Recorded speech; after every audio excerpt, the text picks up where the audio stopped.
Coachella! Yes, it's that time again, SGTV. The Coachella lineup is out and everyone is freaking out. Everyone has their own reasons to get excited, and for the first time really ever, I am actually extremely excited about Coachella. Typically, I have been the anti-Coachella troll with a trumpet just kind of prancing around, dissing it nonstop. Not the bands that play it necessarily. I've hated how expensive it is, where it's held, and just the size of it. Last year, each day had over 75,000 people, and that is insane. I mean, I could never imagine watching a band with that many people. I would probably freak the fuck out. And especially since probably a third of the audience is on E or some other form of drug, I could imagine myself getting really annoyed really quickly. But this year, there's several bands that make it worthwhile. So for my video this week, I wanted to give you my reasons of why this year Coachella is better than previous years.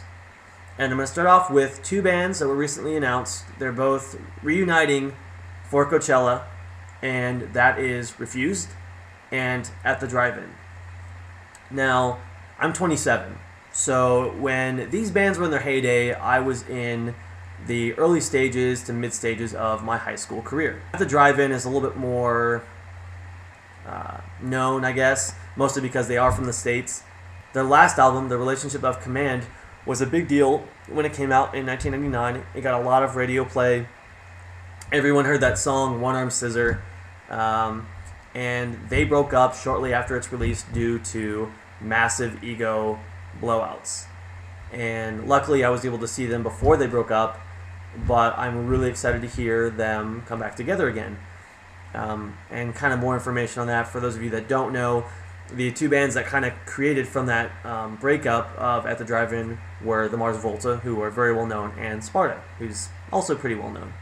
Now the other band is Refused. They're from Sweden, and they kind of blended the best parts of punk, hardcore, and metal, and they were around from the early mid-90s to around 1999. And their last album, The Shape of Punk to Come, has become this cult classic. And for any of you who own the record or are familiar with the band, know that it is this timeless album that is, it's both kind of like a time capsule, and it's still, it was so ahead of its time that it almost trumps what a lot of the bands in that genre are doing now. So I'm really excited to see, or maybe not to see, but the prospect of seeing both of these bands at Coachella. I'm honestly really surprised that both bands would pick this as a venue, but I think if there's any festival that could really motivate them enough, it's probably Coachella, just because they have such an inexhaustible amount of money, and for these bands to kind of get a second shot, they're going to have this massive stage. For bands like Refused, they kind of got big after the breakup. So this is their chance to kind of step into the limelight of where they should have been, however many years ago it was. And for bands like At the Drive-In, I think it's going to be a reminder to people of how good they were and how insane their live shows were. Because for those of you who have seen video of them live or have even seen the Mars Volta live, you know how intense those members can get. And there's also a lot of other good bands. Death Grips, one of the best albums, hip-hop albums of this year. You also have Wild Beasts from the UK, absolutely amazing. Justice, M83, Black Angels. I mean, there are so many good bands. Explosions in the Sky, Godspeed You Black Emperor for all you ambient post-rock fans. There's just some really good variations this year, and I don't feel like it's as commercial as it has been in the past. I feel like they really took the time to find smaller artists to give them a bigger stage. Gaslamp Killer, one of my favorite DJs. A lot of people, or say, oh, Skrillex this and dubstep and, Rusko and Diplo and all this, but I guarantee if you have seen Gaslamp live or have heard his music, you'd put him right up there with some of the biggest DJs and producers out there. Thundercat is playing. I'm trying to think. Dr. Dre and Snoop Dogg. I mean, honestly, I remember listening to The Chronic with my cousin when I was, like 6 or 7, and just thinking it was like the coolest thing ever. And the idea of seeing those two on a stage together again, I guess it'd be really the first time since the Up in Smoke tour is awesome.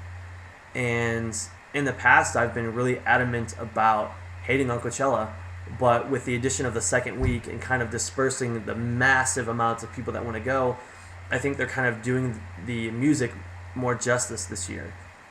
So I hope that for those of you that are going, or those of you that are thinking about going, that you will kind of give these smaller bands a chance instead of just looking for the Radioheads and the Black Keys. And while those are great bands, there's so much smaller talent that I really hope people don't pass up. And so what I've done this week is I've done 3 playlists for you. I've done a playlist for Refused and At the Drive-In separately each, kind of a reverse anthology, so you could hear them at their peak and then kind of hear them from their roots, because both of these bands are must-sees. Like, if you go to Coachella and you don't see Refused or At the Drive-In, you're an idiot. Like, I'm sorry. You are missing out on something so rare that I don't think you should be forgiven. And especially if you're going to spend like $400. Go see those bands.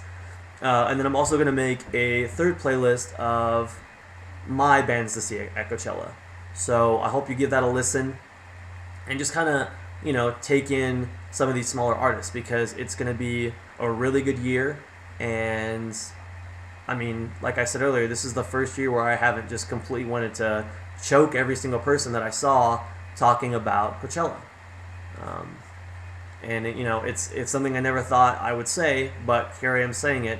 I personally, I hope that I'm able to go, and we'll see. So I'm recanting my hatred of Coachella right now, which is a little bit embarrassing, and I'm probably going to go have a drink because I feel like I'm betraying myself. But damn it, for Refused and At the Drive-In, I think I would do that, because I'm pretty sure at one point I told some ambient spirit that I would sell my soul to see Refused play, and now it's happening. So I'm hoping that something doesn't happen to me where I just wake up and feel like some soulless idiot. But I'm now ranting, so I'm gonna go. So check out my playlist and let me know what you think. Let me know who you're looking forward to seeing at Coachella, or just let me know your thoughts on Coachella in general, or on the bands that are reuniting or playing or things like that. Just give me some input. Give me something to feed off of, because I'm hungry and I haven't eaten since lunch. So I should probably do that. But respond to the video, give me your thoughts, and thanks for watching SGTV.